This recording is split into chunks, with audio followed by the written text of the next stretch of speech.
estamos chegando agora nesse instante que é tão importante para a nossa vida. Tivemos aqui durante a semana tantos preletores que foram marcantes para nós nas suas preleções.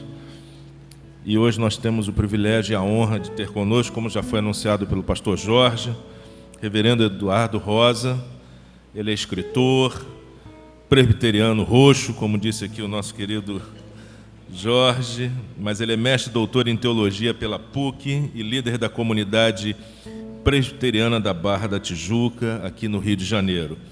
De todos os preletores, esse é o que está mais próximo da gente, não só no sentido da amizade, do carinho também, mas também pelo fato de é o que está aqui do outro lado da Bahia. Foi o mais fácil da gente poder, que a gente pôde assim pegar e, enfim, e é com muita alegria e com muito prazer que a gente vai recebê-lo, este homem de Deus que tem também colocado, acima de tudo, a sua vida em prol do reino de Deus. Tem uma história de vida linda e ele está assim conosco e é uma honra e um privilégio. Eu quero que você possa saudá-lo com uma salva de palmas. Eu quero convidar o nosso querido Eduardo Rosa.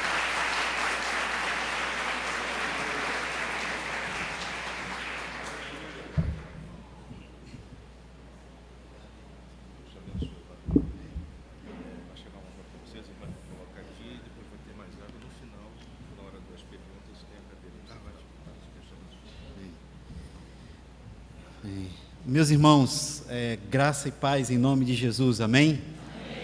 Eu queria dizer da minha enorme alegria e de que eu considero estar aqui uma honra para mim. Houve um período em que eu tive o privilégio de ser professor aqui na Escola de Pastores e um dos enormes benefícios que aquele período trouxe à minha vida foi ter conhecido o Jorge, Sérgio e toda essa trupe santa que faz parte dessa comunidade. Eu estive no projeto Água da Vida praticamente no seu nascedor. Vocês estavam ainda no galpão e é muito bom ver, pela graça de Deus, o progresso que Deus tem dado a esse ministério. E dizer para vocês que às vezes a gente vive a história e a gente não percebe que a gente está fazendo história. Dado o fato de que a gente está vivendo o momento, muitas vezes a gente não percebe a importância daquele momento, os anos se passam, então a gente olha para trás e diz, que coisa histórica aconteceu.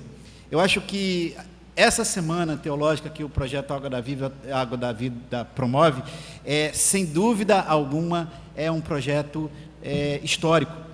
Dado o fato de que a busca de reunir luz na mente e fogo no coração, esse equilíbrio nem sempre está exposto nas nossas igrejas, e é muito bom, e eu me sinto muito honrado de estar aqui, de rever amigos tão queridos e tão preciosos. Só uma correção na minha apresentação aí, da brincadeira que o Jorge e o pessoal fez de que eu sou presbiteriano roxo. Eu sou um presbiteriano blasé sem aquele pastel, aquela cor assim mais amarela, sem cores muito fortes. E a outra coisa, eu gostaria de saber o seguinte: quantos de vocês têm aqui mais ou menos abaixo de 15 anos ou até 17 anos? Levante a sua mão. Pouca gente, isso. Vocês sabem o que é uma fita cassete? Não, né? O Jorge falou de fita. Se você não comprou a sua fita, eu falei que brincadeira, a nova geração não sabe o que é fita, só nós sabemos o que é disco de vinil, o que é fita e essas coisas assim. Gente, eu vou deixar para a gente, eu quero ler um texto bíblico, mas eu vou deixá-lo para o final, e eu queria... e as crianças estão liberadas para ir para as suas classes, imagino. Maravilha.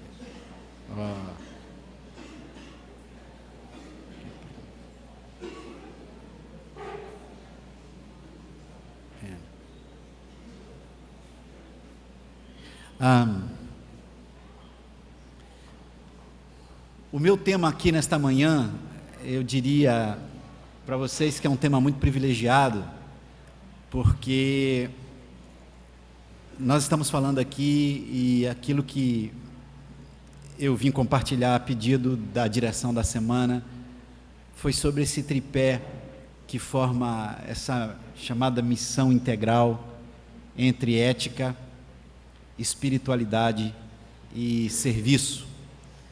E eu vou tentar dividir meu tempo aqui, dando de 15, no máximo 20 minutos a cada um desses temas. Eu vou começar com ética, depois dou um pulo para a espiritualidade, depois pulo para o serviço, e aí a gente abre para um tempo de perguntas, ok? Está claro até aqui? Alguma pergunta até aqui? Não, né?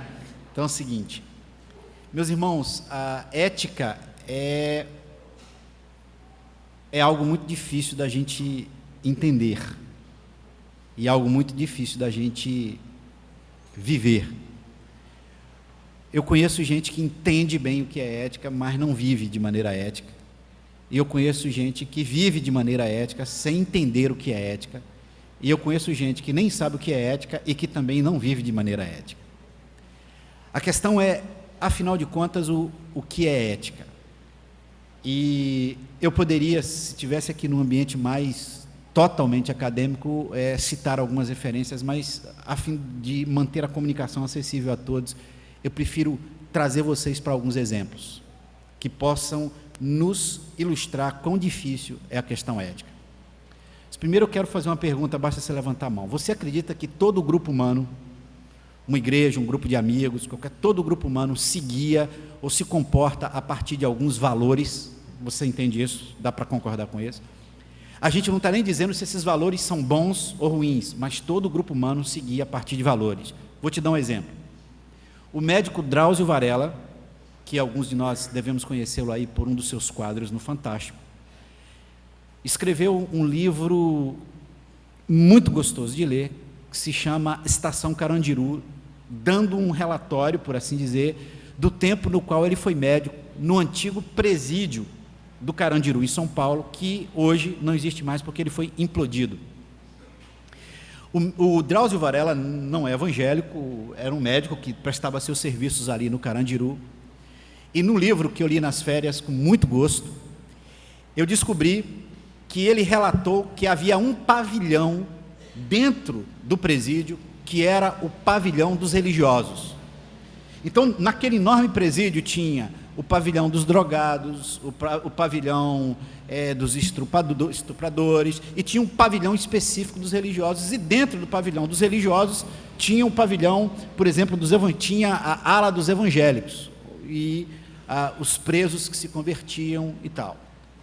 Ora, pasmem vocês, toda pessoa, todo preso, que por exemplo usava droga no presídio, e dissesse a partir de um dia, eu me converti e começasse a frequentar os cultos evangélicos, por exemplo, se esse preso fosse pego numa recaída, se esse preso que se declarava evangélico e que mudou para a ala dos evangélicos, por exemplo, fizesse alguma coisa, traísse a sua esposa que estava fora do presídio, ou usasse droga, e tivesse dando um mau testemunho com relação àquilo que ele disse que era, você sabe o que os outros presos faziam? Sentenciavam-no à morte.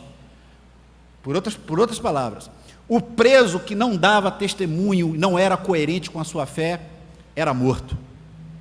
Você pode imaginar um negócio desse? Ainda bem que esse negócio não saiu do Carandiru e não se espalhou pela nossa sociedade, porque você imagina que talvez nós iremos perder alguns membros na nossa igreja. Mas, olha como um valor, ele determina o comportamento humano. Quando um grupo de pessoas influentes na política se reúne para roubar ambulâncias de uma prefeitura, aquele grupo está sendo guiado por um valor. Esses valores que guiam o nosso comportamento, eles podem estar escritos ou não, podem ser conscientes ou não. É fato de que estes valores, eles determinam a nossa escolha, e as nossas escolhas constroem os nossos comportamentos, e os nossos comportamentos, à medida que eles se repetem, constroem o nosso destino e a nossa própria vida. Todo ser humano tem valores. Por isso, nunca diga que aquele grupo ou aquela pessoa não tem valor. Todos nós nos guiamos a partir desse grupo de valores. A questão é, o grupo de valores que eu me guio e que você seguia, o que aquele ou aquela outra pessoa seguia, esse grupo de valores é um grupo bom, certo e justo? Ou o grupo de valores que determina as escolhas e o comportamento de algumas pessoas é um grupo de valores que nós poderíamos definir como ruim, errado e injusto? Sabe o que é ética? Ética é esse conjunto de valores bom, certo e justo. Por que no singular? Porque eu estou me referindo ao conjunto. Ética é esse conjunto de valores bom, certo e justo que rege o nosso comportamento. Se esse conjunto de valores não for bom, não for certo e não for justo, sabe o que acontece? Eu não posso chamar isso de ética, eu vou chamar isso de código de conduta, de grupo de valores daquele grupo. Agora, todas as vezes que um valor, ou que um grupo de valores, quando eu olho para eles, e eu os vejo como bons, certos e justos, isto é ética. Está claro até aqui? Tá? Ok, só tem um problema. O que é o certo? Vou te dar um exemplo. Meu filho chegou em casa um dia, trouxe um DVD, falou: pai, vamos assistir esse DVD aqui, meu professor na escola me deu, em tempo, escola que eu paguei muito cara, diga-se de passagem, meu professor me deu. O DVD era um dos filmes piratas mais assistidos no Brasil. Eu estou falando de Tropa de Elite. Ele chegou em casa, falou: pai, meu professor me deu para nós assistirmos. Eu falei para ele: filho, nós não vamos assistir isso. Por quê, pai? Porque é errado. Nós estamos lesando os produtores que fizeram isso. Aí ele falou, nessa nossa criatividade brasileira, né? Ele falou: e se a gente assistir hoje e quando chegar o filme a gente pagar o ingresso? Não dá para a gente fazer isso? Você vê como nós brasileiros somos muito criativos no que diz respeito a esse tipo de situação, né? Essa criatividade está latente o tempo todo. Eu falei: não, filho, a gente não vai fazer isso, a gente vai esperar o filme. Aí ele falou: tá bom, pai, a gente não vai assistir filme pirata, mas só tem um detalhe, a gente tem em casa aqui um Windows, a gente tem um software pirata. Pergunta-se, consumir software pirata é certo ou errado? Eu não vou pedir para você levantar a mão. Se é errado, quantos de nós fazemos isso? 2, comprar DVD, baixar coisas na internet, é certo ou errado? Aí tudo bem. Olha como é que as coisas funcionam na nossa cabeça. Nós todos cometemos coisas erradas e a gente faz uma matemática, uma contabilidade existencial que fala assim, custo e benefício. Comprar um DVD pirata não vai ter tanto custo assim, né? Não vai ter tanta consequência. Agora, deixa-me te fazer o seguinte, uma coisa, você está diante da seguinte situação: comprar um DVD é certo ou errado? A outra coisa é a seguinte: você vai ao médico, você tem 6 meses de gravidez, um filho tão sonhado, você e o seu marido ambos trabalham juntos, a renda de vocês não é lá essas maravilhas todas como vocês gostariam, mas dá para pagar as contas. Você e o seu marido necessitam trabalhar, caso contrário, as contas não são pagas. O primeiro filho vem, tão sonhado, e você vai fazer hoje, graças à tecnologia, uma ultra e uma investigação intrauterina, e você descobre, e o médico te comunica que o teu filho tem anencefalia em tempo. A anencefalia é uma disfunção, se é que eu posso dizer assim, cerebral, onde o bebê nasce com seu cérebro praticamente morto e não tem condição de viver a vida externa, senão quase como um vegetal. Não vai falar, não vai andar, não vai interagir. Pergunta-se, é certo abortar essa criança? significa que se ela vier ao mundo, sabe o que vai acontecer? Um dos dois vai ter que parar a vida para dedicar a ela. Mas nós cristãos, a gente tem um manual, a gente tem um guia que nos ajuda a tomar essas decisões, que é a Bíblia, não é? Tem alguma coisa na Bíblia com relação a isso? E agora? A semana é para a gente pensar, não é? Posso apertar aqui?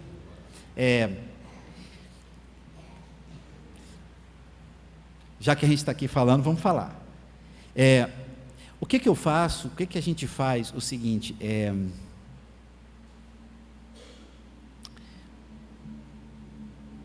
você conhece santos homens de Deus, pessoas que efetivamente se converteram, mas lutam contra um desejo homossexual? Evangelista, gente respeitada no trabalho, séria, piedosa, mas luta contra isso. E que de tanto lutar,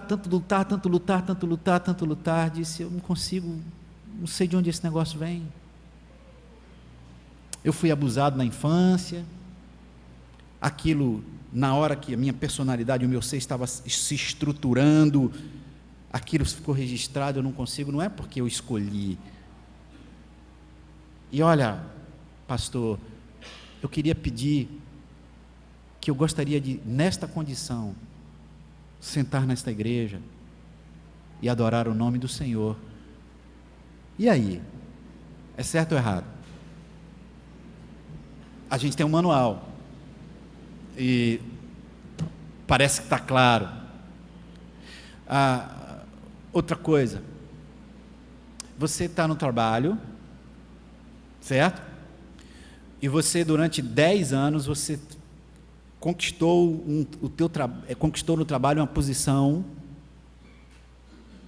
muito interessante. Você tem a confiança do teu superior, do teu chefe, e a empresa, o lugar que você trabalha, sabe o que vai acontecer? Ela vai ter uma diminuição, alguns departamentos do trabalho vão ser extintos e pessoas serão mandadas embora. Mas aí o teu chefe, porque confia em você, confidencia a você quem são as pessoas que vão ser mandadas embora. E você descobre que num departamento X tem uma pessoa que é muito amiga sua, de anos, e que é da tua igreja. E essa pessoa olha para você nos corredores da empresa e diz assim: eu estou sabendo que vão demitir um grupo de pessoas, você sabe alguma coisa sobre isso? O que é o certo fazer nessa situação? Contar para o teu amigo da igreja e trair a confiança do teu chefe e de toda uma corporação? O que a gente faz? Meus irmãos, sabe uma coisa que um professor nosso do seminário muitas vezes contava? Ele dizia que um dia um sujeito que falava muito fino, falava alguma coisa assim, tipo assim: você poderia me dar uma Coca-Cola? E aí o cara chegou e falou assim: cara, você é teu técnico de voz grossa, essa voz sua não dá para ser desse jeito. Repita comigo: você pode me dar uma Coca-Cola? E o rapaz que tinha voz fina começou a dizer: você pode me dar uma Coca-Cola? Depois de algum tempo o rapaz chegou numa lanchonete e falou: você pode me dar uma Coca-Cola? O sujeito respondeu: natural ou diet? Ele falou assim: diet. Ai, como cansa esse negócio de falar grosso. Sabe como é que é ética? Eu não estou trabalhando essas coisas aqui com vocês. Esse negócio, para a gente definir o que é certo e errado, gente, a gente vai ter que pensar e pensar e pensar e pensar. Pô, mas como cansa esse negócio de pensar, hein? Ufa, como cansa. Posso dar uma descansada aqui desse negócio de pensar? Vamos fazer o seguinte: deixa eu sentar na televisão, assistir Horrível Brother por algum instante. Pô, você está pensando que eu estou querendo pensar? Depois de um dia cansativo de trabalho, tudo que eu quero é sentar e assistir aquelas novelas que não tem novidade nenhuma, de ver o Reinaldo Gianecchini, que habita os sonhos de muitas mulheres aos quais o marido sequer repara o cabelo dela. Eu quero sentar ali e ficar vendo aquelas histórias de amor, torcendo para que determinados casos de traição aconteçam na novela, por uma razão muito simples. É tão bonito e tem uma música de fundo tão legal. E aí, eu vou ter que pensar o que é certo e o que é errado. Vamos fazer o seguinte: eu assisto a televisão durante a semana, me divirto, trabalho, pago minhas contas, e na hora de definir o que é certo e errado, Sérgio, Jorge, Eduardo e o pessoal, o pastor, define esse negócio para a gente.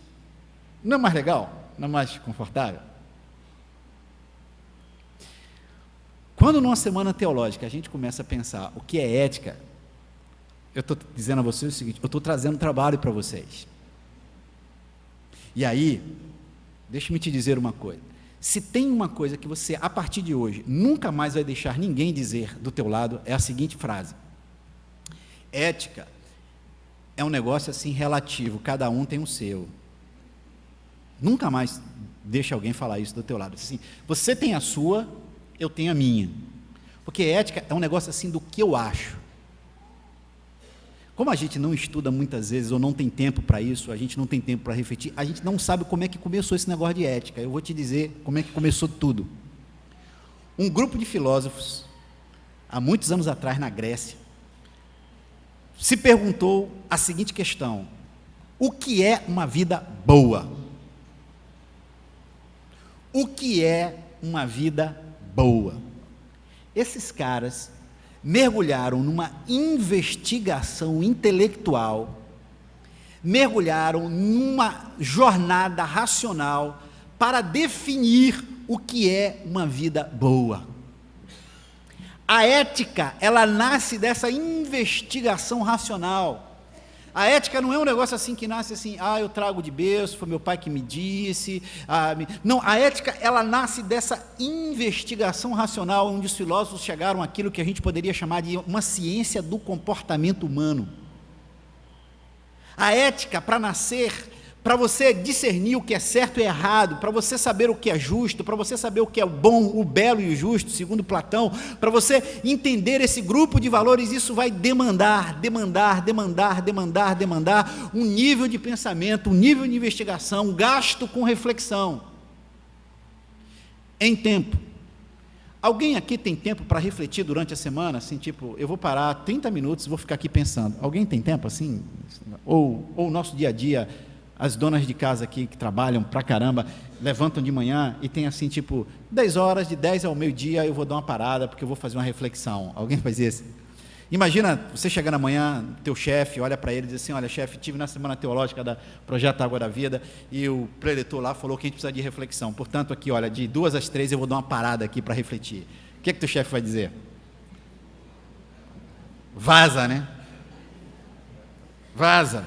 E aí, é o seguinte: esses caras investigaram isso porque tiveram tempo para refletir, porque tiveram tempo para pensar, e aí nos ajudaram a perceber um grupo de valores que são bons, certos e justos. Algumas dicas práticas.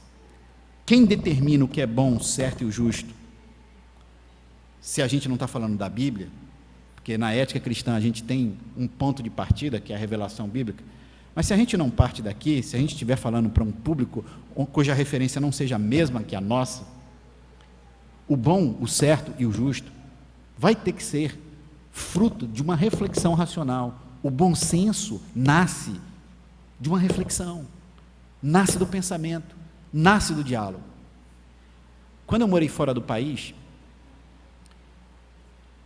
um dos meus vizinhos, casal, me parecia ser do Oriente Médio. Ela usava burca, aquela roupa que só deixava o... E você sabe o que acontece quando você coloca uma bola na piscina, pressiona, e a lei da física, que é sempre nos diz, se você pressionou a bola lá para baixo e você tira a pressão, o que vai acontecer com ela? Uma mulher extremamente pressionada o tempo todo, negada no seu direito mais elementar de expressar-se. Vai chegar um momento que essa mulher vai explodir. Por incrível que pareça, eu peguei esse momento da minha vizinha. Ela parece que deu um grito com o marido, saiu na varanda, mas isso foi apenas um lapso de liberdade num contexto de profunda escravidão, por uma razão muito simples. O marido puxa a da varanda, e ainda eu percebi pela fresta da porta que ele a espanca. Claro, naquela cultura, uma mulher fala alto com o marido, merece ser espancada. Por favor, ninguém suspire aqui dizendo, bons tempos aqueles, por favor. E aí, é o seguinte, pergunta-se, é certo fazer isso? É certo, gente? Vocês estão com dúvidas? Eu dou um tempinho para vocês refletirem. É certo? Não, claro que não. Mas naquela cultura é certo? Para aquela pessoa que viu o avô, o tataravô fazendo, é certo? E a religião na qual aquela cultura se coloca, é certo? Aí só tem um problema. Eu levanto, bato na porta do cara e digo, amigo, deixa eu te falar uma coisa, isso que você está fazendo é errado, injusto. Ele pode olhar para mim e dizer assim, dá licença, isso é a minha cultura, isso é a minha visão, isso é a minha ética. Você tem a sua. Você imagina se a gente estruturasse todas as relações humanas a partir, e tão somente a partir do fato de que cada um determina o que é certo e o que é errado? Meus queridos, se eu for falar para um público cristão que crê na Bíblia como palavra de Deus, eu vou dizer que boa parte de todas as coisas que a gente vive na vida está aqui revelada. Tem uma porção de outras coisas que não. Se o público para o qual eu me dirijo não tem a Bíblia como a sua referência, eu vou dizer uma coisa. Eu acredito que Deus, ou para usar a linguagem de um público que não acredita em Deus, que uma força superior implantou em cada um de nós um chip. Para o pessoal da fita magnética, da fita cassete vai ficar difícil, né? Mas implantou um chip que nos ajuda, através de uma investigação racional, a descobrir o que é o certo e errado. Não é a cultura que define a ética, não são os costumes que definem a ética. A ética, ou um grupo de valores certos, bons e justos, ou ele vem das Sagradas Escrituras, e quando elas não dão conta de nos dizer o que é certo e errado, nós temos que fazer semanas e semanas buscando investigar à luz da razão e inspirados também por Deus o que é certo e o que é errado. Você sabe o que eu acho que falta nas nossas igrejas com relação à ética? A fazer jornadas de reflexão para a gente descobrir juntos, olhando as questões de todos os pontos de vista, no âmbito da psicologia, da sociologia, da antropologia. É importante você criar um grupo multidisciplinar para que você possa olhar e definir uma questão. Portanto, meus caros, ética é algo que não é tão fácil assim. E quando eu faço as minhas transgressões, você sabe quando é que eu cometo a transgressão ética? Quando eu não aguento as consequências. A outra coisa que você vai me prometer, a partir de hoje nunca mais deixa alguém do seu lado dizer assim, eu não tive, quem é que completa essa frase? Eu fiz isso porque eu não tive, Soren Kierkegaard, filósofo dinamarquês, diz, nunca diga que você não teve escolha, você sempre tem escolha, o problema é que aquele caminho ia te trazer consequências sérias demais, certo? E como eu não aguento as consequências de fazer o certo, sabe o que eu faço? Eu escolho o caminho mais curto. Estava de férias com a minha família, blitz no meio da rodovia, seus documentos, senhor, estão aqui. O senhor sabia que o senhor está com um problema aqui no documento? Eu falei, cara, não sabia. Senhor, a lei de trânsito pede que eu reboque seu carro agora. O senhor está com sua família de férias. Hoje é sábado. Na melhor das hipóteses, o senhor vai tirar esse carro aí quarta-feira. Eu vou prender seu carro agora, rebocar o seu carro agora. E tem um detalhe, como é que o senhor vai fazer com sua família aqui, no meio dessa rodovia? Adivinha o que é que eu fiz? Ele olhou para mim e falou, não precisa ser assim, né? Eu falei, Contei 1, 2, 3. Falei, vou falar de ética no projeto Água da Vida. Falei, meu amigo, eu tenho R$50, resolve o problema? Tudo certo, senhor. Eu entrei no meu carro, olhei para trás, para os meus 2 filhos e falei, acabei de dar R$50 para um guarda. Sabe por que eu fiz isso, meus filhos? Porque eu não tive fibra ética para aguentar as consequências de fazer o certo. Sabe o que é fazer o certo? Olhar para esse cara e dizer, leve o carro. Sabe qual é o certo? É a gente ficar aqui esperando até um ônibus passar e acabar com a única semana de férias que a gente tinha no ano. Isso era o certo fazer. Mas eu não aguentei as consequências do certo. Das 15 abordagens que eu já sofri, essa foi a única vez que eu cedi. A única. Todas as outras eu estava sozinho. Cheguei ao requinte de olhar para o cara e falei assim, eu quero que você me dê a multa. Não, mas o senhor sabe que não precisa. Eu falei, não, eu quero que você me dê a multa. Eu atravessei o sinal vermelho. Eu estou com febre, está indo de uma reunião, eu estou errado, você me multe. Mas senhor, a gente não pode resolver? Eu falei, não, a gente não pode, isso é contra os meus princípios. Ele olhou para mim e falou, é contra os meus princípios também.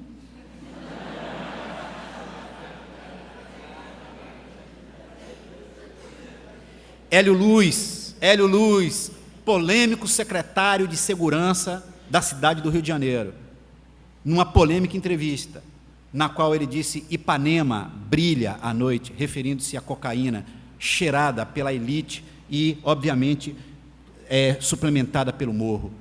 Ele disse assim, não sei para que vocês querem uma polícia ética. Sociedade carioca não aguenta uma polícia ética. Porque uma polícia ética vai chegar e dizer assim, amigo, não tem R$50 não, vou prender teu carro. Pô, aí o jogo vai inverter. A gente é que vai começar a dizer assim, será que não tem um outro jeito? Você está com IPVA vencido? Carteira vencida? Meu querido, a legislação de trânsito manda eu fazer isso, isso, isso. Dizia ele, nós ficamos o tempo todo criticando as lideranças que não são éticas, mas a gente não aguenta uma liderança ética que leve as coisas às últimas consequências. Por isso, meus queridos, ética tem a ver com reflexão, e na hora que a gente acha o certo, já é um avanço, depois o problema é agir certo.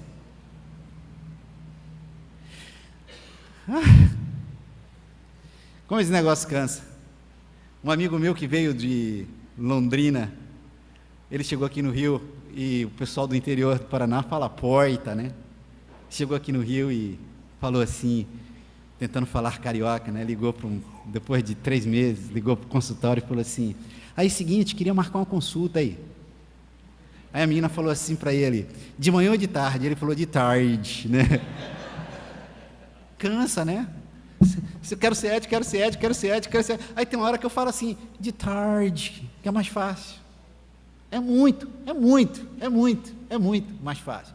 Sabe para mim qual era o grande tema da igreja, qual deveria ser o grande tema da igreja brasileira hoje? Ética. Ética. Sabe por quê? Deixa eu te falar um negócio aqui. Sabe o crack? Não, nessa droga não, vou fazer um acróstico aqui, vou te mostrar o que é isso. Presta atenção. Olha como é que a ética me ajuda a pensar. Uma pessoa coerente, ela gera respeito. Porque aquela pessoa é coerente, eu a respeito. Porque eu a respeito, eu a admiro. Porque eu a admiro, eu me torno comprometido com essa pessoa. Presta atenção, coerência gera respeito, que gera admiração, que gera compromisso. Sabe o que é uma pessoa coerente? É alguém que vive da maneira como fala. Sabe em quais circunstâncias você se submete a uma pessoa incoerente? Ou quando essa pessoa paga o seu salário, você diz assim, eu não acredito. Domingo passado uma pessoa chegou para mim e falou assim, pastor, eu quero escrever um livro chamado O Teatro Corporativo, o Teatro no Trabalho. Você já teve situação no trabalho onde uma pessoa descaradamente mente na frente de todo mundo, tipo assim, você conversou com ela 5 minutos, você está vendo esse número aqui, a pessoa, Aí chega na reunião, o número dá errado, a pessoa diz assim, não, ninguém nunca me falou sobre esse número. E a pessoa, você olha e diz assim, cara, eu não acredito que essa pessoa está falando isso. Já viveu alguma situação parecida? Você só se submete a essa pessoa, sabe por quê? Por uma razão muito simples. Ela paga. Eu só me submeto a uma pessoa incoerente quando essa pessoa está acima na hierarquia da vida. Aí eu olho e digo, sabe por quê? Porque é horrível viver do lado de uma pessoa incoerente e essa pessoa incoerente ter poder sobre a minha vida. É horrível. É horrível ter pais incoerentes. Eu até os obedeço, mas por dentro eu não os respeito. É horrível ter líderes incoerentes. Eu até me submeto a eles. Tem uma outra coisa. Um outro momento da vida, quando eu me submeto a líderes incoerentes, sabe quando é? Ou eles pagam o meu salário, ou eles têm poder sobre mim, ou eu desisti de pensar, eu deleguei essa tarefa a eles. Aí fica fácil. Vou mudar a faixa rapidamente. Última palavra sobre ética. Ética é um conjunto de valores bons, certos e justos, que nascem ou da revelação bíblica ou da investigação filosófica racional. Se nada disso der certo, eu peço a você para olhar para o chip que está dentro de você, que eu acho que foi implantado por Deus.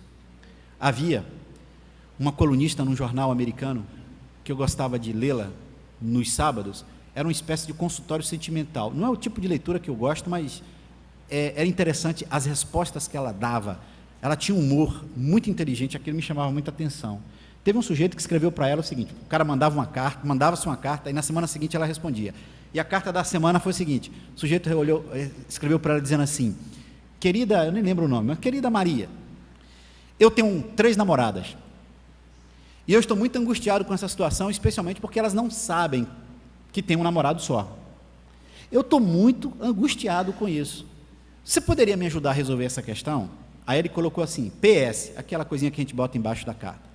Não me venha com esses conceitos da moral judaico-cristã de pecado, porque eu não acredito em pecado. Difícil, né? Eu falei, como é que Maria vai responder esse cara? Carta da semana seguinte, ela começa assim, prezado João, aquilo que nos separa dos animais, a diferença entre um ser humano e um animal, é um senso inato de ética e de moralidade, é um chip. Visto que você não tem esse senso inato de moralidade, eu lhe aconselho a aconselhar-se com um veterinário.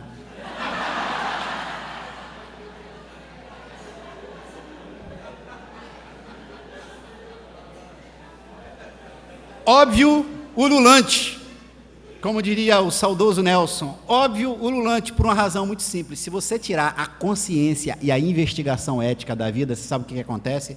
A gente liga o automático e a gente age por puro instinto.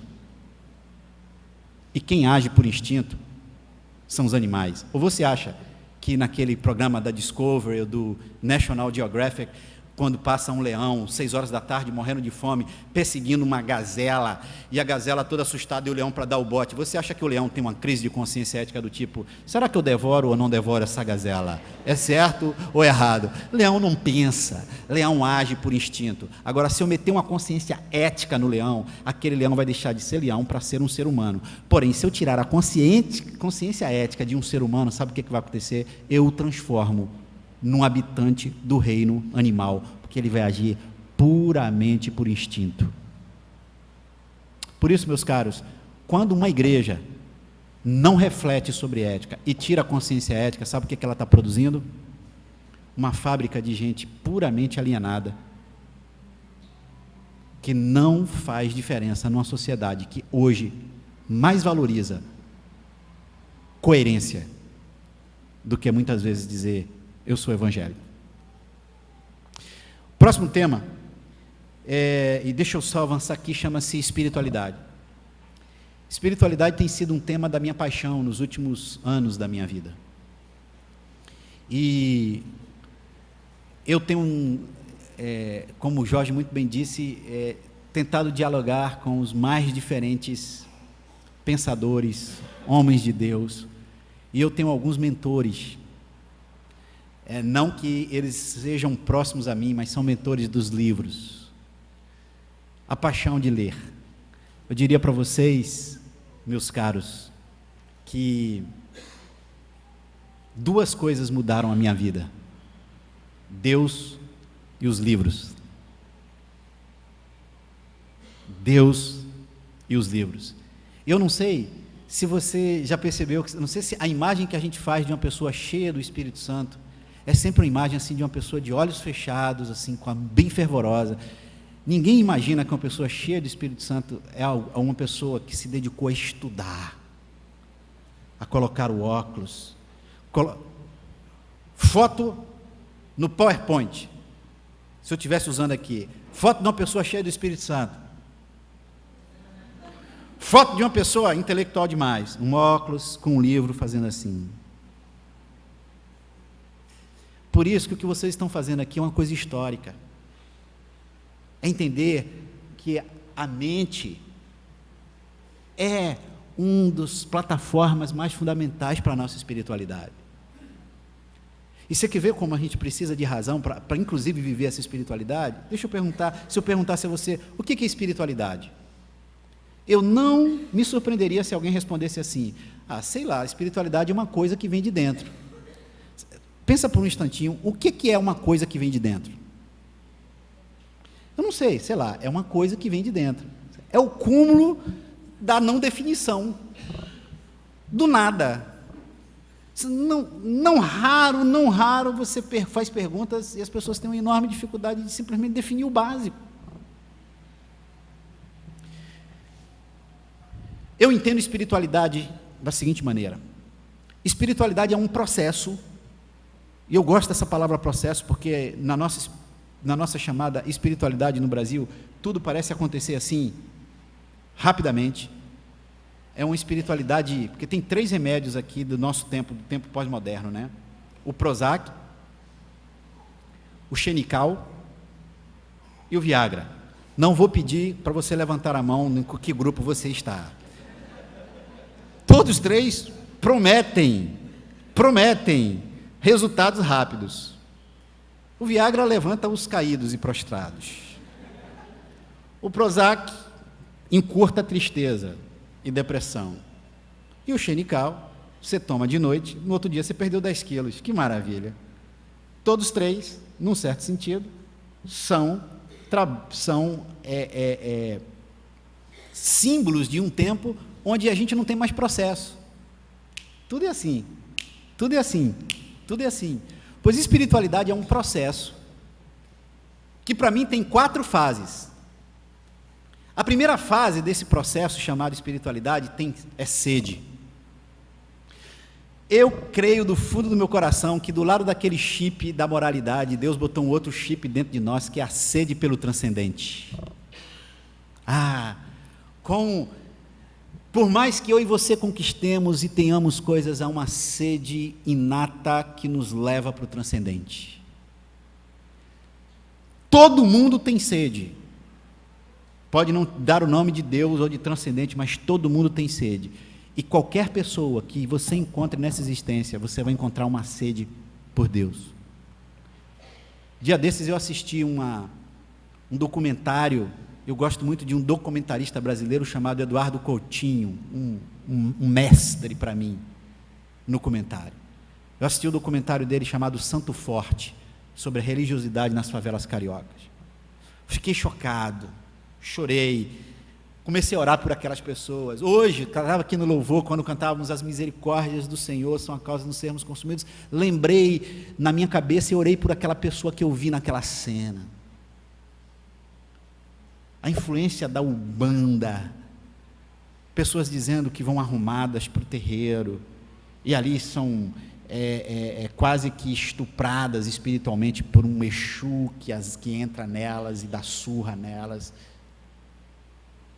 Você sabe por que ela vai para a Umbanda? Porque ela tem sede de alguma coisa que transcenda. Eu não posso dizer que aquela pessoa não tem espiritualidade, eu posso dizer que aquela espiritualidade não é cristã, mas a sede está lá. E se a gente entendesse isso no nosso processo de evangelização, a gente ia saber o seguinte: quando eu chego para falar do evangelho para alguma pessoa, eu tenho que lembrar que aquela pessoa tem sede do transcendente. Está claro até aqui? Mas eu falei que esse processo tem quantas fases? A primeira é sede. A segunda é, se eu tenho sede, eu começo a busca. Essa sede de Deus vai me levar a uma busca. Qual o problema hoje? É que essa busca, quando eu digo assim, eu quero buscar o transcendente, eu quero buscar a Deus, hoje a quantidade de ofertas religiosas é absurda. Eu não sei se você já reparou o seguinte, pega uma pessoa que diz assim, tudo bem, eu vou buscar o Deus dos evangélicos. E aí ele não tem nenhuma referência da igreja evangélica. Você pode imaginar o labirinto que ele está? Imagina, se ele conversasse comigo, você é o quê? Eu digo assim, eu sou presbiteriano. Ele vai olhar para mim assim, prebis o quê? Eu digo, não, presbiteriano. Não, presbiteriano não, presbiteriano. Sim, mas você é ligado à Universal ou coisa do gênero? Eu digo, não, a Universal faz parte de um quarto segmento da igreja evangélica. Quarto, então, tem outros 3? Eu digo, tem. Tem as igrejas históricas, tem o pentecostalismo histórico, tem o neopentecostalismo e tem o Universal, agora que criou um segmento que eu não sei qual o nome que eu vou dar a ele.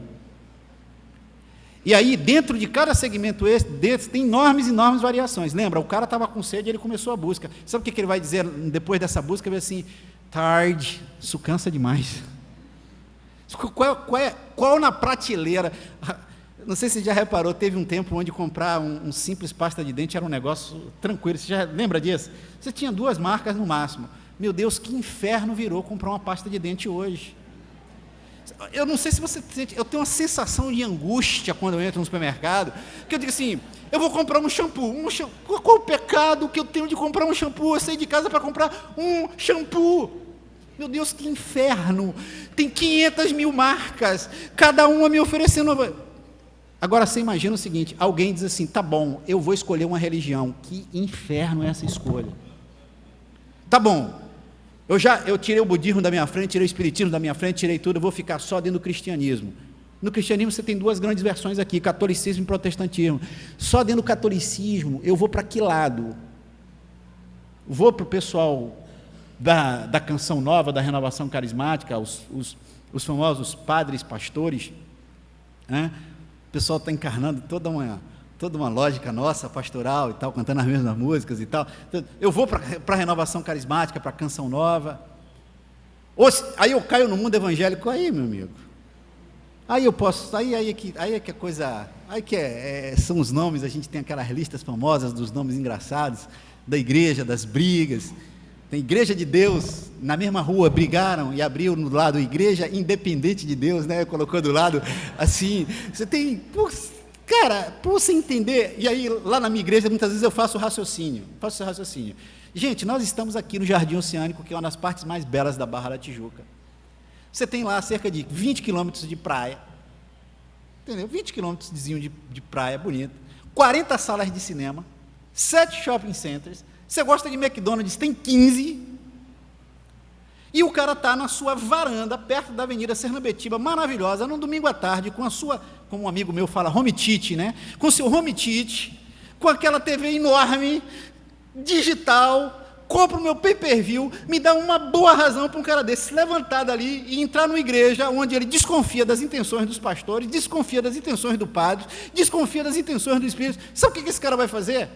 Ele vai sentar simplesmente no domingo, ficar sendo um cara bom em casa, com a sua família, trabalhar eticamente durante a semana e vai dizer, cara, esse negócio de religião está totalmente contaminado, estou fora. Isso até aconteceu alguma crise na vida dele, aí a dor o desestrutura e aí ele fica vulnerável às muitas ofertas que estão por aí. Ando correndo muito por aí, mas eu estou querendo escrever um artigo falando sobre igrejas que dependem da dor humana, porque nossas igrejas hoje elas estão vivendo um paradoxo, sabe qual é? Elas querem curar a dor, mas se elas curarem a dor, elas não vão ter mais público. Então elas precisam do desesperado, elas precisam que o Estado não chegue em determinados lugares. Muitas igrejas precisam da dor, da pobreza e da desestrutura para continuar crescendo. Mas não é isso que a gente se propõe a curar e a consertar? Vejam que paradoxo. Sede, o cara tem sede, ele sai para buscar, na hora que ele busca, ele tem uma experiência. E essa experiência pode ser uma experiência religiosa, pode ser uma experiência mística. Espiritualidade é essa sede que me leva a uma busca, que me leva a uma experiência, e essa experiência, ela vai ter que me levar à quarta e última perna dessa fase, que é relação. Uma pessoa precisa ser cristã para ter sede? Sim ou não? Uma pessoa precisa ser cristã para buscar a Deus? Sim ou não? Uma pessoa precisa ser cristã para ter uma experiência com Deus? Agora é o seguinte, e aqui começa. A experiência cristã é uma experiência trinitária. É uma experiência com o Pai, com o Filho e com o Espírito Santo. Se sede e busca coloca todo mundo no mesmo pacote, a experiência é que começa a definir. Porque quando alguém me diz que teve uma experiência com Deus, para que eu diga que aquela é uma espiritualidade cristã, essa experiência terá que ter sido com o Pai, com o Filho e com o Espírito Santo. Fora daí, não é uma experiência cristã. Eu fiz uma série de mensagens na minha igreja falando sobre judaísmo, islamismo e espiritismo na perspectiva cristã. Quando chegou no espiritismo, eu disse que um grupo de pessoas mais racionais tentam negar o fenômeno mediúnico dos espíritas, que aliás se torna cada dia mais a religião da classe média alta brasileira, diga-se de passagem. E pessoas dizem, esse negócio essa mensagem que está recebendo do pai ou da mãe que morreu não é uma mensagem, não é uma experiência espiritual. E eu disse que, contrário aos céticos, irracionais e cientistas que tentam negar isso, eu sou um homem de fé. Eu acredito que, se você for ao espiritismo, você pode e vai ver uma experiência espiritual. O meu problema não é que a experiência é espiritual ou espiritual, é a fonte de onde ela vem. Essa é a questão. E como cristão, a única experiência válida no âmbito da espiritualidade que eu possa definir como cristã a partir do texto bíblico é a experiência com o Pai, com o Filho e com o Espírito Santo. É uma experiência trinitária. Por isso, cuidado. Se você gosta mais do Espírito Santo, porque ele é mais legalzinho do que o Filho, mas você gosta mais do Pai, que é mais racional, cuidado, isso não é cristão. Essa divisão, muitas vezes, a gente esquece que o nosso Deus é trinitário. Não sei se é verdade, se é folclore, me parece que é folclore. Uma amiga minha falava que numa periferia de Recife, numa determinada igreja, num desses momentos de muita revelação, e eu acredito demais que Deus conversa com a gente mesmo, no âmbito sobrenatural, quanto isso não para desprestigiar essa dimensão, mas alguém levanta e diz assim, eis que está falando aqui é o Pai, da Trindade, né? O Pai fala. E eu quero dizer para vocês o seguinte, vocês todos são pecadores, e a minha espada de justiça vai passar sobre vocês esta semana. Deu uma mensagem profética muito dura, em nome do Pai. Pasmem vocês, alguém levanta e diz assim, meus irmãos, aqui quem fala é o Filho. Eu queria que vocês perdoassem um pai que ele está de cabeça quente essa semana.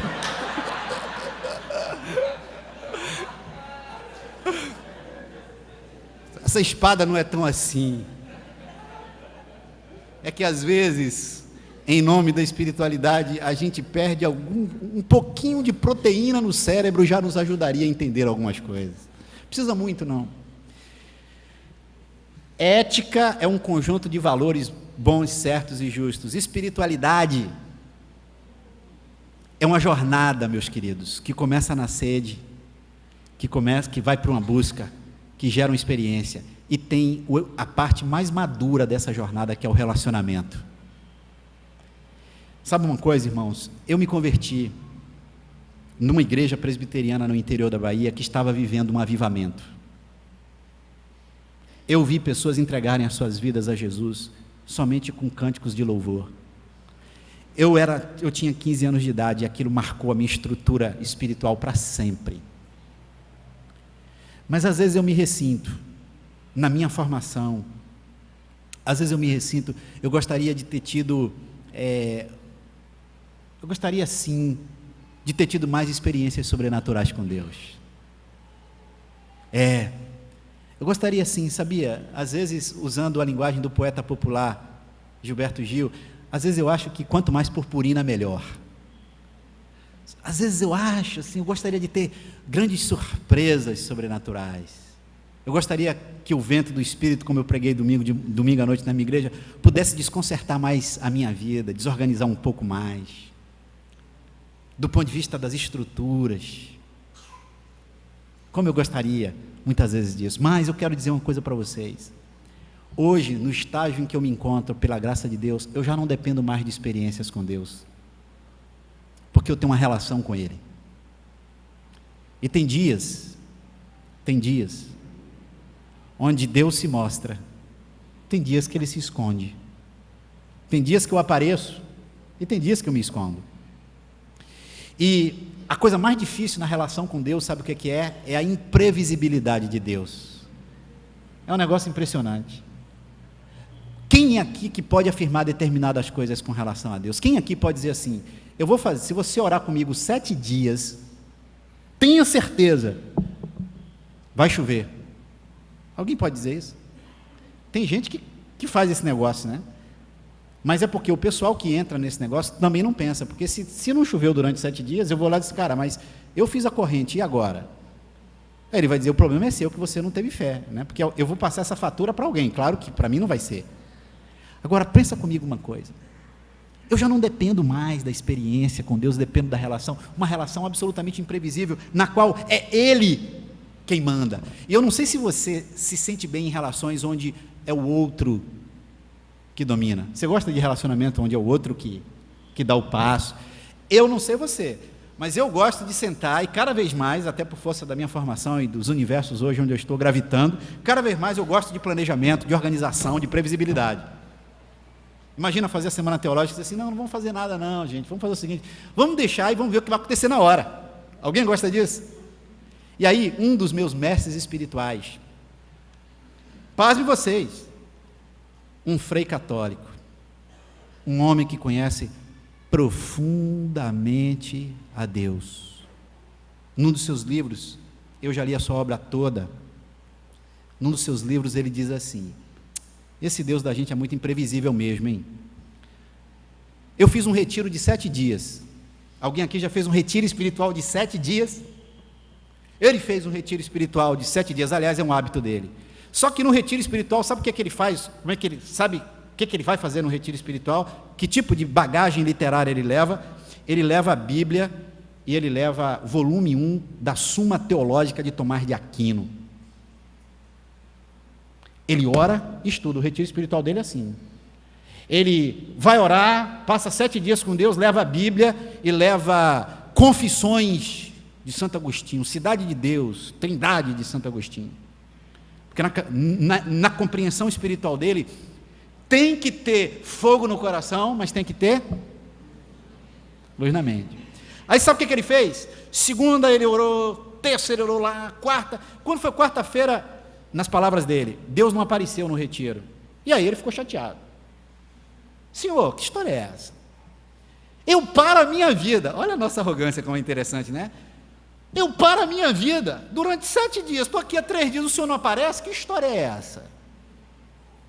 Mas como é que pode, senhor? Nós fizemos essa reunião de oração, programamos, panfletamos, programamos tudo, e o senhor não dá as caras? Que história é essa? Você já viu como a gente gosta de mandar em Deus, né? Assim, tipo assim, e a gente fica indignado.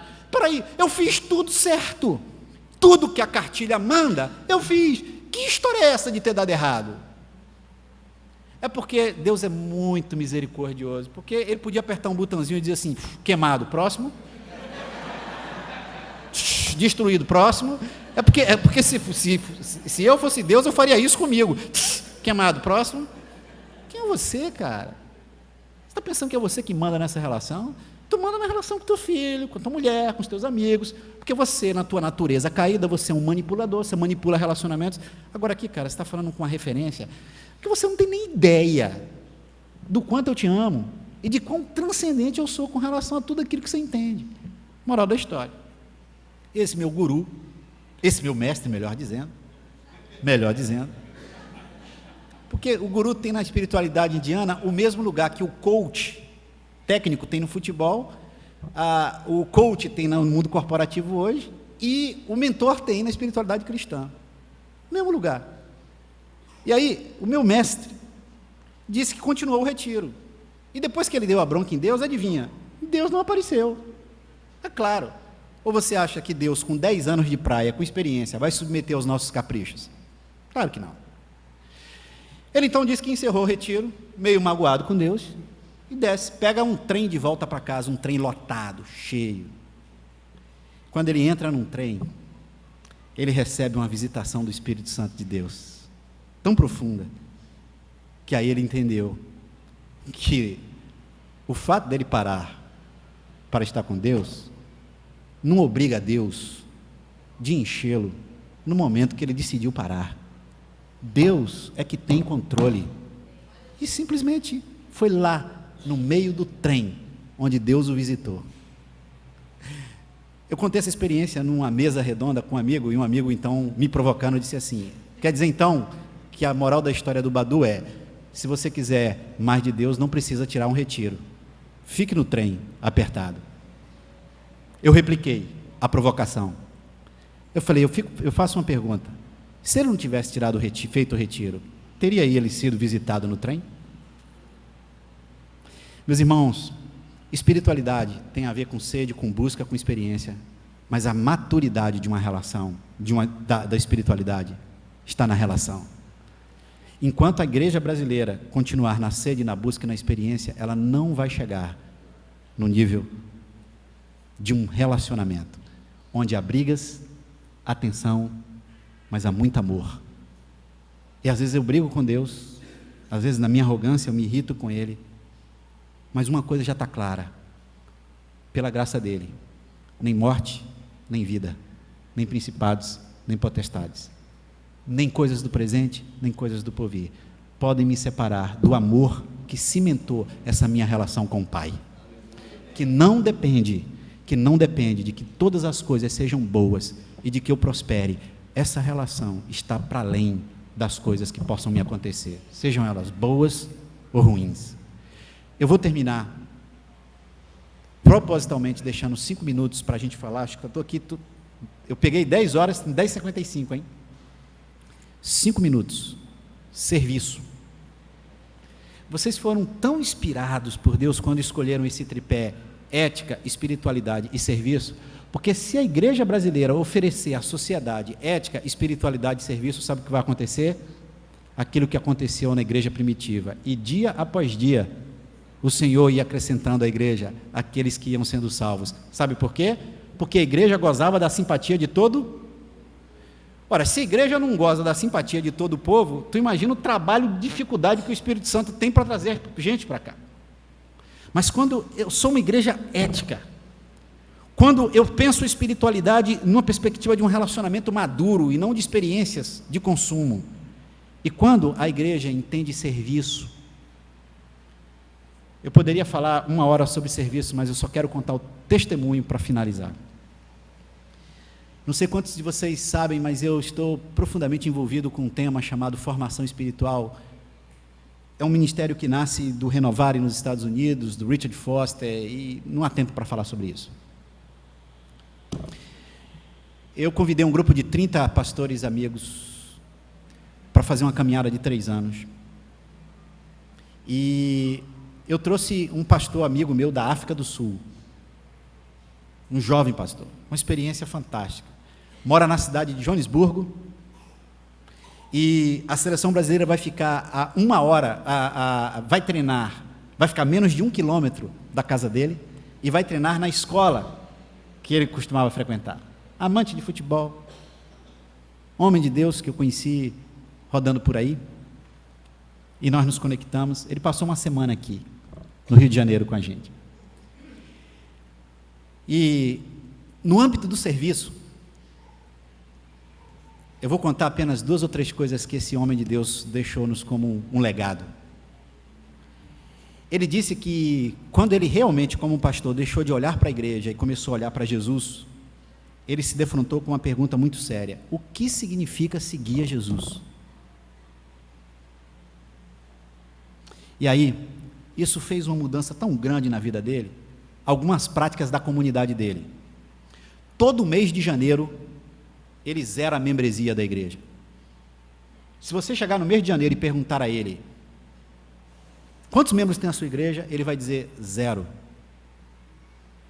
Ele também não gosta da pergunta: quantas pessoas tem a sua igreja? Se você perguntar isso para ele, ele vai dizer assim: você tem tempo de ouvir algumas histórias sobre as pessoas da minha igreja, ou você está interessado só no número? Porque se você está interessado no número, eu não tenho interesse em te dizer. Agora, se você estiver interessado em saber algumas histórias das pessoas da minha igreja, eu te dou meu tempo. Você quer?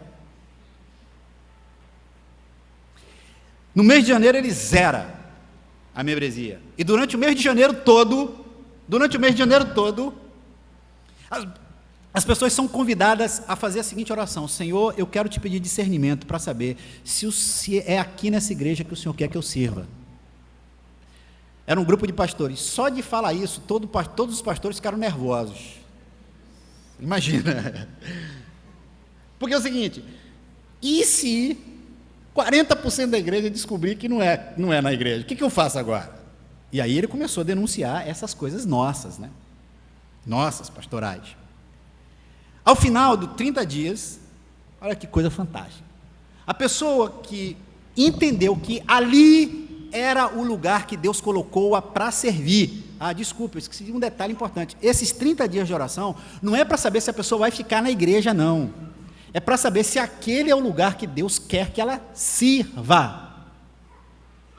Porque é o seguinte: se eu tiver que escolher um lugar para ficar, eu não preciso orar, certo? Eu só olho qual é a melhor estrutura que simplesmente funciona para as minhas necessidades, beleza? Tenho filhos de 3 anos.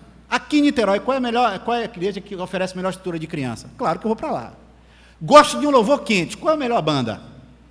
Gosto de uma palavra legal, qual é a melhor palavra? Então, se é para ficar, eu simplesmente monto as variáveis e digo, vou ficar por aqui. Na igreja dele, o discernimento é aqui que Deus me chamou para servir. Aí é o seguinte: no final do mês, eles fazem uma reunião no final do mês de janeiro, onde todo mundo solenemente renova a aliança de serviço que tem com Deus naquela igreja. E aí, todas as pessoas são convidadas a achar um amigo ou uma amiga na igreja com quem vão caminhar durante o ano e com quem vão prestar contas mutuamente. E diante da comunidade, naquela cerimônia, naquele dia, eu venho na frente e digo: eis aqui meu amigo Jorge, eu me comprometo com essa comunidade a jantar com ele algumas vezes durante o ano, eu me comprometo a desenvolver uma relação de amizade, e eu me comprometo a prestar contas de coisas da minha vida, e ele coisas da vida dele, e a gente vai estabelecer uma amizade. Eles então pegam um vaso de barro, inspirado em Coríntios, espatifam barro no chão, o vaso no chão, cada um pega um pedaço do vaso, e cada um então escreve uma oração de compromisso em servir a Deus e ao mundo, aos pobres, aos necessitados, através daquela igreja. Fazem essa oração, eles colam o vaso, e claro, depois de quebrado nunca vai ficar igual, e colocam uma vela acesa dentro para dizer: nós somos um tesouro dentro de um vaso de barro todo colado. A única coisa que a gente pode responder a Deus é com serviço. Todos nós ficamos assim, olhando para ele, num silêncio sepulcral, e ele falou o seguinte: há uns 4 meses atrás eu fiz uma coisa lá na igreja. Eu disse para a igreja o seguinte: a igreja não pode ser só o domingo. Quantos concordam com isso? Digam amém. Você concorda que a igreja não pode ser só o domingo? Quantos concordam com isso? Digam amém. Que dia é hoje? Sabe o que ele me disse? Ele falou assim: a gente usa o domingo para dizer à igreja que ela não pode ser o domingo. O pessoal nunca vai aprender. Se todo domingo eu chegar e dizer assim: gente, no domingo, a igreja não pode ser no domingo, e domingo que vem a gente se reúne, a igreja não pode. Sabe o que ele fez? Ele falou assim: durante 3 meses eu cancelei o culto domingo. Porque se eu quero que a igreja entenda que não pode ser domingo, então deixa eu criar uma pedagogia da vivência. Sabe como funciona na comunidade dele? Todo princípio tem que gerar uma vivência. Sabe de onde ele tirou isso? O cara é da África do Sul. Sabe de onde ele tirou isso? De um educador brasileiro chamado Paulo, que denunciava a educação bancária e propunha uma pedagogia da interatividade, onde você fala e vive. A última dele, ele falou, tem famílias na igreja dele que cancelou a TV a cabo, e está pegando $70, $80 que pagava a TV a cabo, para pagar o custo de inglês dos filhos da empregada doméstica. E aí eles começaram a trazer os pobres de uma favela, com quem eles têm um profundo relacionamento, para a igreja classe média alta, que é a igreja dele. Começaram a fazer esse intercâmbio. Trazia uma família, a família dormia na minha casa, toda ajeitadinha, os meninos não tão educados como os meus, estão lá na sala. Recentemente eles fizeram essa troca, e a comunidade falou, vocês como igreja precisam vir aqui para dentro. Eles então entregaram o espaço no qual eles estavam, deixaram de pagar aluguel, e vão viver. Montaram a igreja ali, numa das comunidades mais violentamente pobres da cidade de Joanesburgo. Ele perdeu 40% da igreja, só por querer fazer isso. Meus irmãos, ética eu defini, espiritualidade também. Serviço, eu só posso dizer como fazer. Essa é uma das maneiras. Porém, eu lhes afirmo que quando a gente tem ética associada a uma espiritualidade madura e relacional, e cheia de serviço que toca o outro, então, aquilo que Jesus disse, venha o teu reino, seja feita a tua vontade, assim na terra como nos céus, se estabelece definitivamente. Que seja assim com a gente, no projeto Água da Vida, na nossa vida. Deus nos abençoe.